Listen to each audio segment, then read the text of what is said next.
Welcome back, staff. We're going to finish up guess we still have four of the five P's left on where they talk about the five P's of strategy. Next, what we're going to talk about is strategy as a ploy. This one's somewhat interesting. I've been involved in this from time to time, but um, it's a specific move designed to outwit or trick competitors. It's using creativity to enhance success. Somewhat devious, not against the rules of business, not, nothing immoral, nothing, um, I guess, against the law, but it's somewhat of a gamesmanship. And uh, what I guess they give you some examples in the book about, Ploy and, uh, think about the Trojan horse, think about other tricks that have been played, especially in the military. Um, just think about D-Day. D-Day was a ploy. At least my understanding was D-Day was a ploy that, they provided false information. The Germans went to one position and, the Allied forces attacked at the other. But it also happens today. I mean, Huey Long was, and I guess one of the examples they give in the book maybe is Huey Long was notorious. And so he builds this bridge across the Mississippi, a really low bridge at Baton Rouge, and uh, low enough that cargo ships or barges coming through there couldn't get under the bridge. They had to unload cargo there at Baton Rouge, come under the bridge, and like reload it again. So gave opportunity for work for people in Baton Rouge, loading and unloading barges.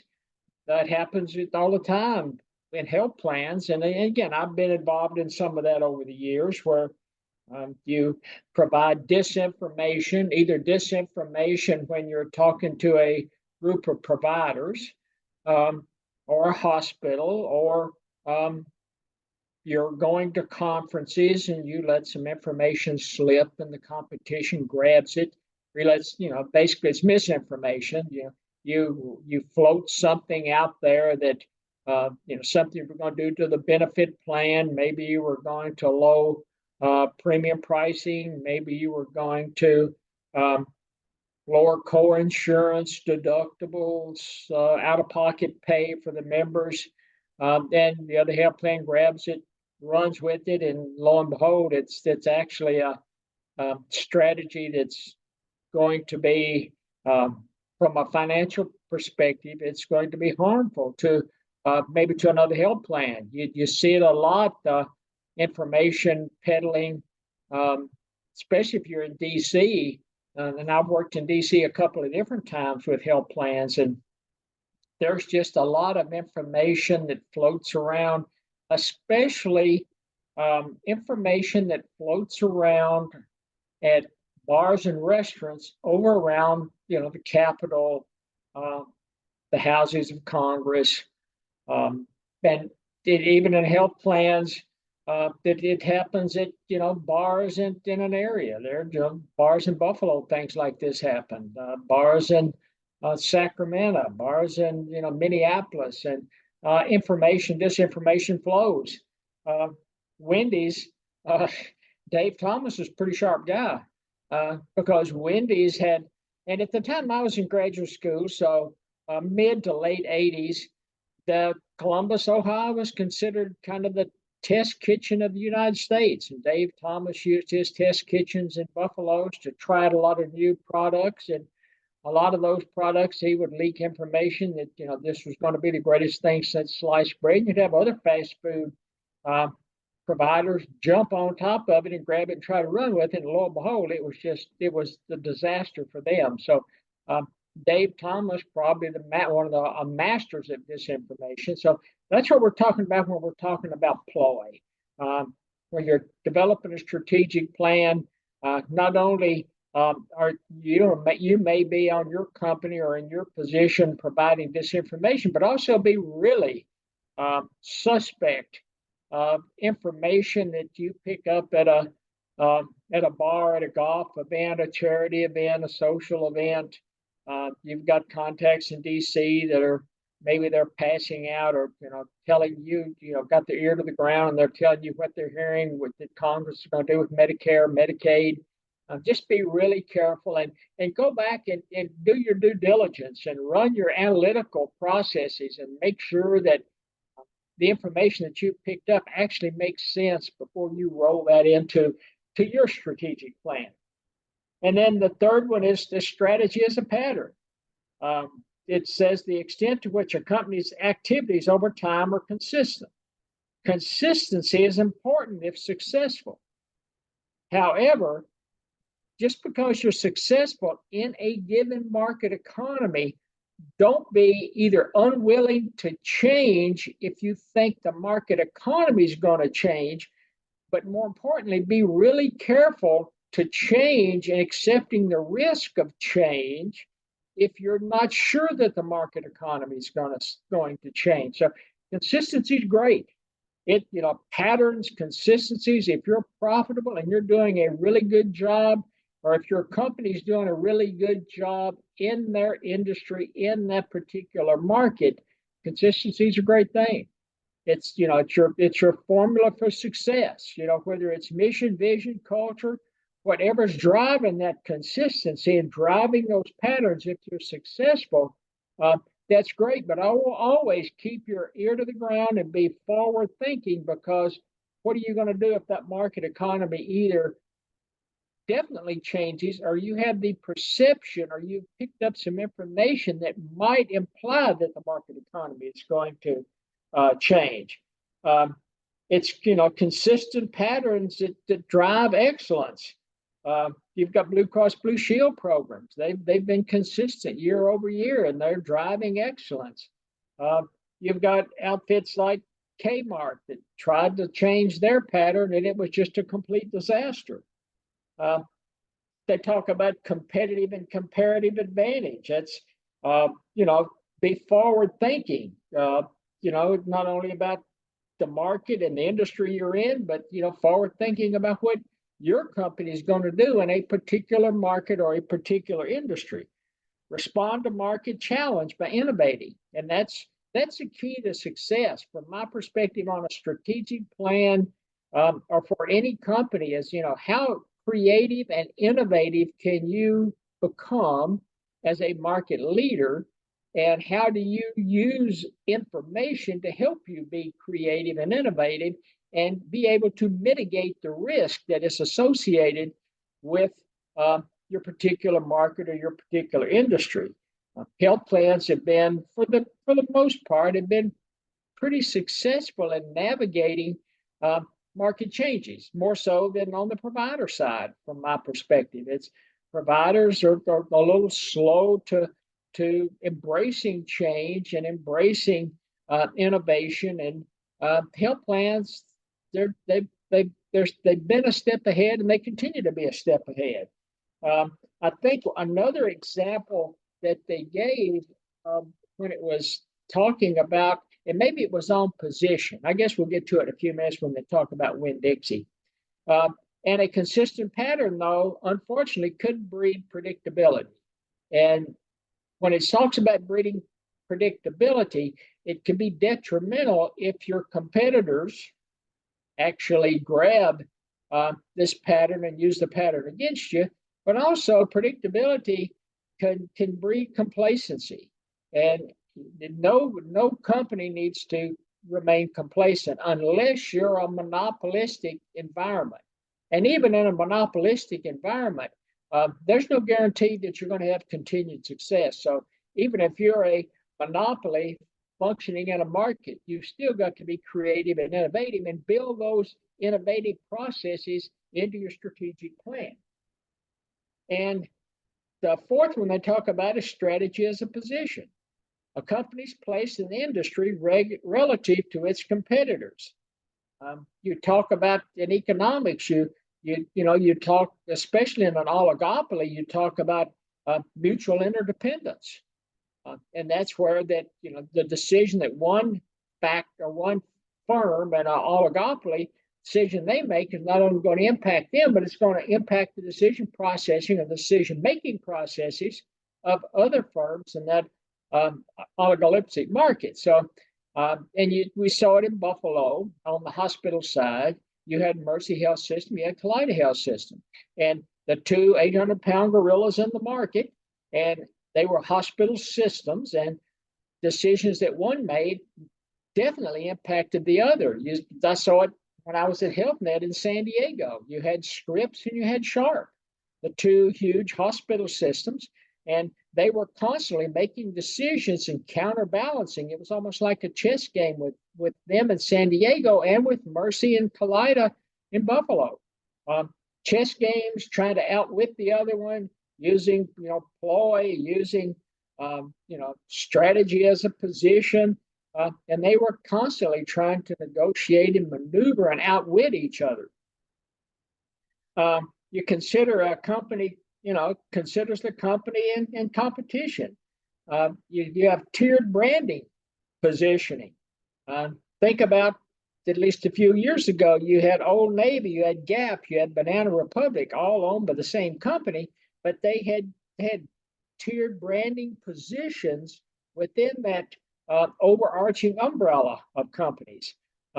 Think about GMC and Chevy and Buick and Cadillac.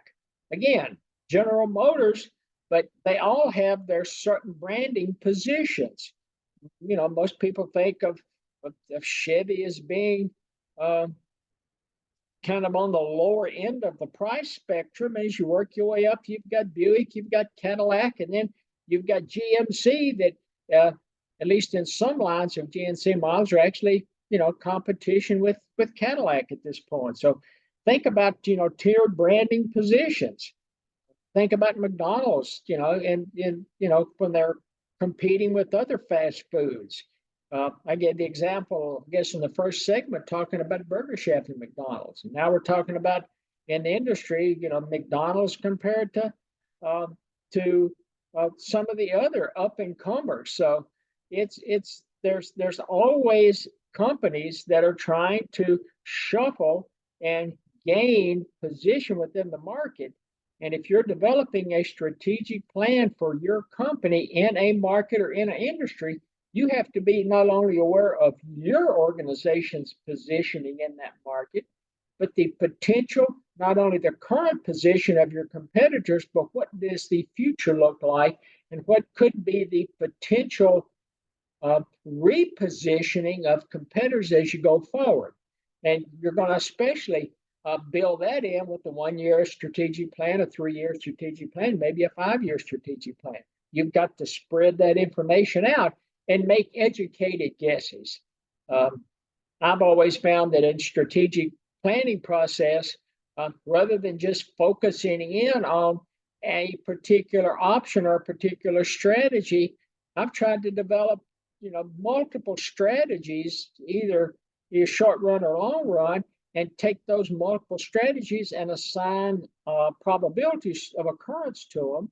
And with each probability of occurrence, assign kind of a financial weight on what it could do as far as impacting not only customer service, but the financial integrity of that given company.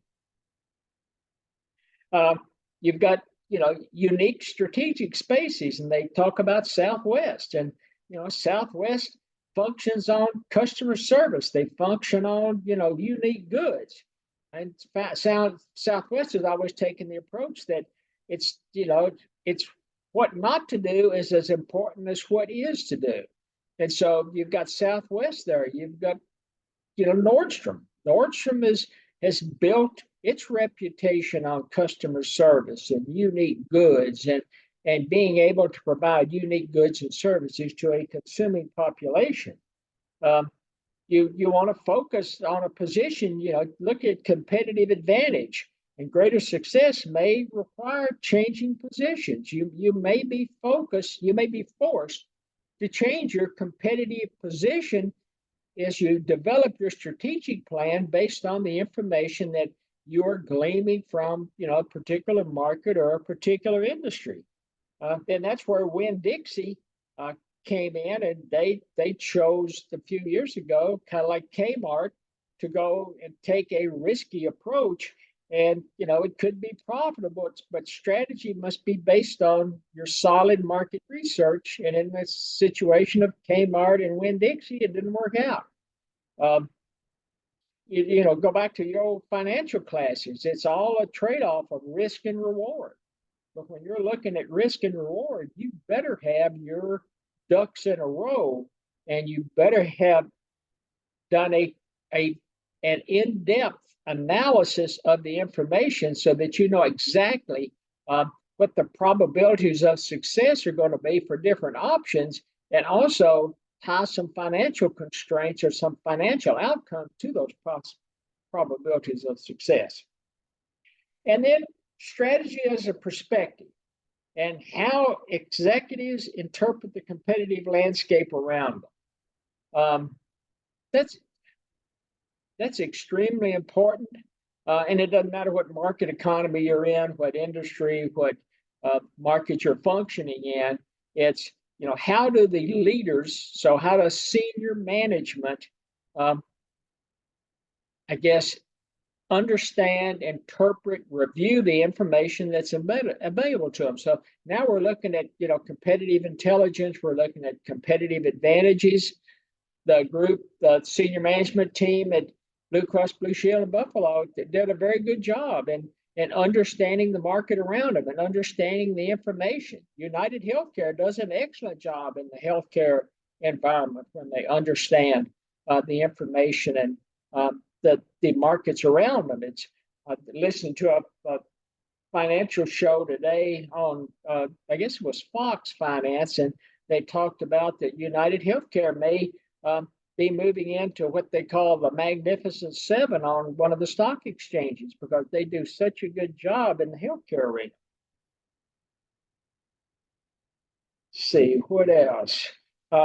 Also, you want to know what's in the minds of the executive running a company, how they view newcomers to the market. Do they embrace the challenge of the market, or they go, crawl in a hole and wait for somebody to throw dirt in on top of them? It's you don't want them in a foxhole somewhere. You want them out there embracing the market or the industry that you're functioning in and accepting the challenges. Unique and positive perspectives drive exploiting new opportunities. As information is coming in, you want the the top executives of the company you work for, or if you're an entrepreneur, you're going to have to do this yourself. And you want to be able to take that information and determine, is it a threat or is it an opportunity? And how are you going to handle that threat or opportunity going forward? Healthcare in the leading up, say, 2015, 2016, 17, maybe even into 2018, a lot of health plans were struggling on a lack of access to healthcare services, and how are they going to handle this? And they started to take a look at doc in the box or telemedicine, and it worked in some areas, it didn't work in other areas, but yet those health plans that had experimented with it were in a unique position when COVID hit in 2019, and especially in Q1 of 2020, because doc in the box actually for those health plans that had experimented with it and had some type of a platform already in place were at a significant comparative / competitive advantage at that point because they had a platform in place. They were able to offset the lack of access because of COVID issues to providers, and they were offering their covered population or covered members with this alternative to face-to-face healthcare, and it worked out extremely well for those health plans. But again, that was a unique opportunity based on a shock to the market, but it was also a unique opportunity because some of these health plans had enough foresight that they were already starting to try to bring platforms on and trying to build platforms and make it an alternative to face-to-face healthcare. When I worked at HealthNet in California, we were bidding on a lot of government contracts, especially government healthcare contracts, TRICARE, VA. They had a chief actuary that the guy, you talk about an art and a science in strategic planning or strategic management. He had the innate capability of knowing exactly not only what to bid on a contract, but how to structure the operational components so that he could tie it all together and make sense. And yes, he had a lot of um, actuarial expertise and he understood the data, but he had just this feel for how he was going to develop the cost proposal and how the operational proposal should be developed so it tied back into his cost proposal. And HealthNet won a lot of those government contracts, and a lot of it was due to the fact that he had this ability to go in and determine kind of where we needed to be, and he would set the bid price, and then we would work everything back from the bid price, as opposed to some of the health plans that were our competitors were doing the exact opposite, putting the operational piece together and then trying to quantify the operational piece and then play with the numbers so that they got to a number that they thought was comparable. And again, HealthNet took the exact opposite. The actuary had a feel for that number, and he developed all of our strategic planning and all of our strategic management activities in such a way that we knew what the end result was. We just had to develop the operational planning to get there. And at this point, we're going to take another quick short break and be back in a few minutes. Thank you.